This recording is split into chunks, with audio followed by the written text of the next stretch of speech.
Cancer కణజాలాన్ని నిర్మూలించేటువంటి పద్ధతి ఒకటి ఏర్పాటు చేశారు. దానికి కూడా అది మళ్ళబడింది అనుకో, ఇంక చేతులు వదిలేస్తారు.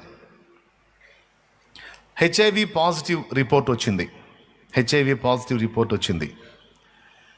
ఇప్పటివరకు మనుష్య జ్ఞానం చెప్పింది ఏంటంటే, హెచ్ఐవి పాజిటివ్ రిపోర్ట్ వచ్చిన వ్యక్తికి మళ్ళీ హెచ్ఐవి నెగిటివ్ రిపోర్ట్ రాదు.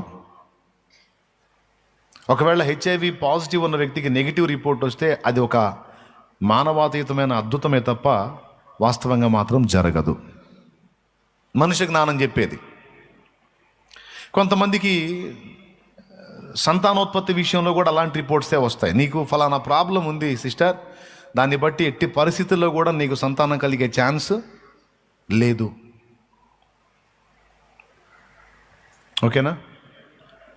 రైట్. ఈ మూడే కాదు, ఇక భూమి మీద విషయాల సంగతి చెప్తున్నాను నేను. 4వది, పంట వేసావు, చుట్టుపక్కల పొలాలన్నింటిలో తెగులు పడింది. అదే తెగులు నీ పొలానికి కూడా సోకింది. సహజంగా ఇక నీ ఫీలింగ్ ఏంటంటే, మనుష్య జ్ఞానం చెప్పేది ఏంటంటే, ఆ తెగులు పడ్డ పొలం ఇక తిప్పుకోవటం అసాధ్యం.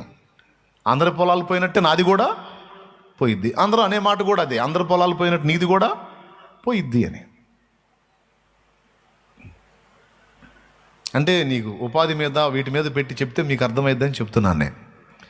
అలాగే ఆత్మీయ జీవితంలో పరిశుద్ధ జీవితం కావచ్చు, విశ్వాసంలో నిలకడ కావచ్చు, భక్తిలో నిలకడగా ఉండే విషయం కావచ్చు, ఇవన్నీ కూడా మనుష్య జ్ఞానాన్ని ఆధారం చేసుకోవటం అంటే ఏంటో తెలుసా?